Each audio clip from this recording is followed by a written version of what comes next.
Estamos de lleno en las tres ejes del día, aunque sean muy rápidos, muy breves, porque Ucrania es el eslabón más importante en la tarde de este viernes y porque está viviendo horas decisivas. Vladimir Putin le ha pedido al ejército ucraniano que derroque a Zelensky, Volodymyr Zelensky, quien le pidió a Putin, por cierto, sentémonos a la mesa de negociaciones para detener la muerte de seres humanos, quien también dijo que en Occidente miran desde afuera, y quien también dijo, nos dejaron solos y mañana la guerra llegará a esos países.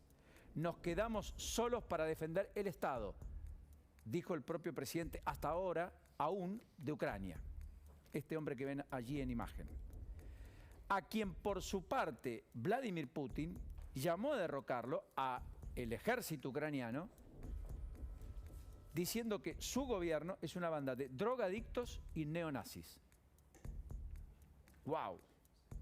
De la boca de un presidente que tiene la máxima autoridad política en un país que está sentado en el Consejo de Seguridad de la OTAN, que tiene que garantizar la paz, pero que además tiene el armamento que ya conocemos y que tiene las pretensiones grandilocuentes que ya está demostrando, y el espíritu que ha manifestado suena al mismo tiempo que curioso, absolutamente perturbador. El presidente de Ucrania definitivamente se siente solo. Y esto es un poco lo que se ha vivenciado en las últimas horas. Kiev confirmó 140 muertos. Dicen desde el gobierno de Ucrania que hay más de 1000 militares que han fallecido, militares rusos, en medio de esa resistencia que parece tener en la última línea un poco más de vehemencia y de fortaleza de la que tuvo por lo menos hasta ayer, cuando todo el mundo presagiaba que en la noche de ayer iba a tomar el control de Kiev y por tanto del gobierno el propio presidente Putin. Un helicóptero ruso cayó en las afueras de Kiev, el piloto quedó como prisionero. Ucrania confirmó la muerte de varias personas tras el disparo de cohetes rusos contra uno de sus puestos fronterizos. Por supuesto que además está en alarma la situación por la fuerte suba de actividad nuclear en Chernobyl en las últimas horas y la alta radiación que hay en toda Ucrania. La Unión Europea ha dicho que va a sancionar a Vladimir Putin y al canciller Sergei Lavrov. Hubo explosiones mientras tanto en la ciudad capital. Francia se ofreció a ayudar a Zelensky después de la conversación infructuosa con Putin de ayer. Hablando de conversaciones, Xi Jinping, el presidente chino, habló con Vladimir Putin. Parece que China pidió abandonar la mentalidad de Guerra Fría. No sé, ni queda claro si además le pidió que no invada, que no agreda, que no golpee. Rusia, mientras tanto, prohibió la entrada de aviones vinculados al Reino Unido en su espacio aéreo, medida que fue anunciada por la Autoridad de Aviación de Moscú. Y Vladimir Putin observa y sigue de cerca, supongo, también los movimientos de Biden, que ayer le habló al país, que el discurso fue vehemente, grandilocuente, pero sin efectos prácticos concluyentes. Y lo concreto es que Biden dijo que Putin será un paria para el mundo después de esta guerra, pero en el medio Putin avanza. ¿Cuál es el artículo del cual todo el mundo y los analistas hablan? Y aquí tenemos uno y en un ratito vamos a desglosar un poco todo el análisis con él. Leonardo Moum, corresponsal de guerra, analista internacional, que está generosamente aquí en los estudios. El artículo 5 de la OTAN dice que puede determinarse la intervención en Ucrania porque el derecho de legítima defensa individual o colectiva que asiste a los países es el salvoconducto por el cual muchos podrían tomar una decisión de atacar pese a que Ucrania no está dentro de la OTAN. Recuerden, mientras todo se circunscriba en Ucrania, como no está dentro de la OTAN, los países de la OTAN no pueden intervenir. Pero, como hay una amenaza velada a los pueblos que sí están en la OTAN, países limítrofes a Ucrania, donde están armándose arsenales para intentar evitar que los rusos avancen más, Polonia por caso, y hacia donde van los ucranianos o los que están en Ucrania huyendo pavorosamente de la perspectiva de guerra y por tanto muerte, como esos podrían estar eventualmente en riesgo, como eventualmente están, dicen algunos que la interpretación del artículo 5 podría llevar a los países de la OTAN a actuar. El Papa Francisco, mientras tanto, fue a la embajada rusa en el Vaticano a intentar mediar, hasta aquí también, sin éxito. Suspendió el viaje a Florencia. Algunos habrían esperado más del Papa, ¿no? Y una condena mucho más vehemente también. Mientras tanto, sobre el código SWIFT, se confirmó que finalmente lo que dice el propio Biden es que lo podría aplicar, pero que en Europa hay resistencia a quitárselo. Y por eso, la idea es que la sanción que podría llegar en algún momento todavía no llegó y que podría dejar afuera del comercio a Rusia. Claro, tampoco es sencillo, porque Rusia, al no comercializar, tampoco vendería. Y hay muchos que necesitan del abastecimiento ruso. A todo esto después la UEFA trasladó la final de la Champions de San Petersburgo a París, se confirmó. La Fórmula 1 canceló el GP de Rusia tras los ataques a Ucrania.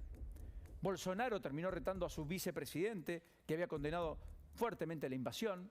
Bolsonaro, que también mira con cierta equidistancia lo que pasa allí, después de haber firmado acuerdos y tenido una bilateral con el propio Putin.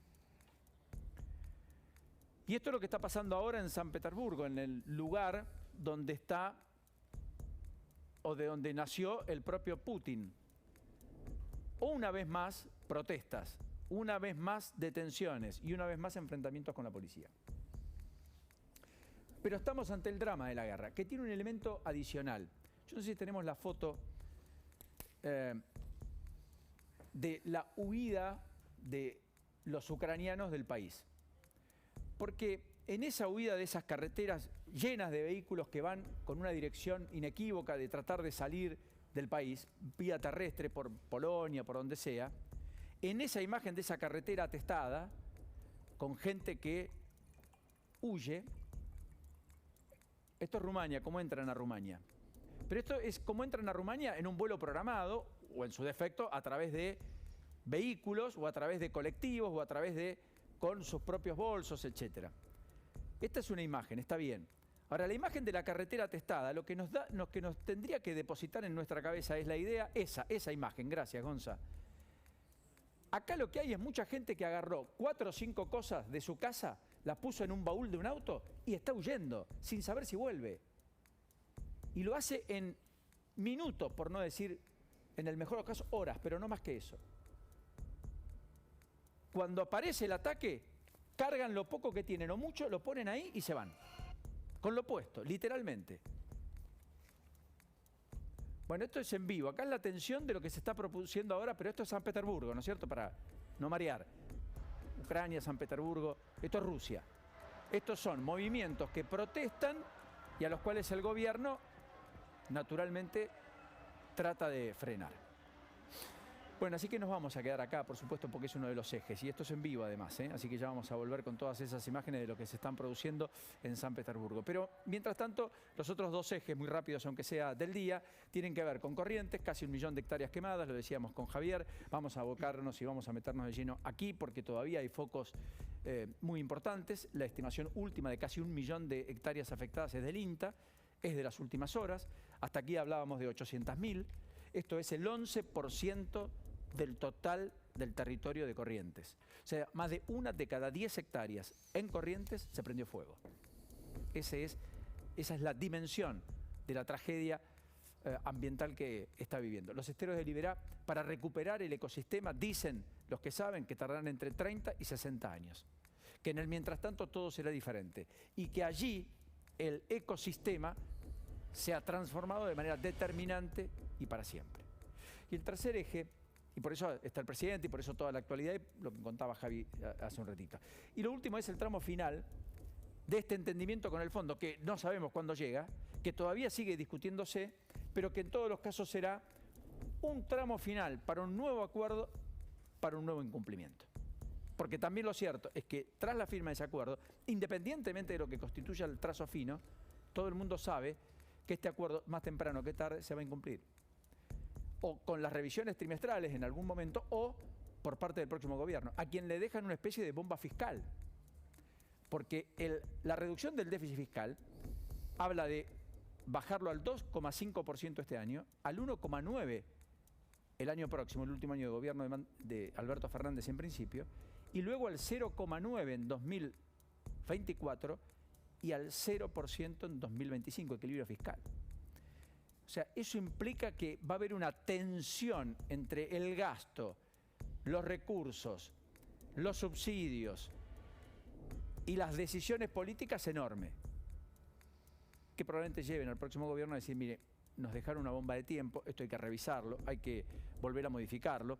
Y a partir del 2026 recuerden además que se empiezan a juntar pagos al fondo, a distintos organismos multilaterales y también a los acreedores privados, a los cuales se le patearon los pagos del 2021, 2022 hacia 2026, 2027 en adelante.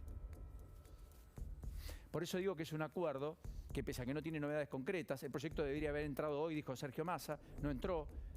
Algunos especulan que sería el lunes antes del desembarco de Alberto Fernández a la Asamblea Legislativa y su discurso el próximo martes, 1 de marzo, pero nadie lo puede confirmar. En el medio tampoco saben muchos si finalmente va a acompañar o no el ala dura del Frente de Todos, esto es, el ala más cercana a Cristina Fernández de Kirchner, la propia Cristina, si va a hacer alguna declaración en público respaldando la negociación, aunque tenga matices, como dijo Alberto Fernández.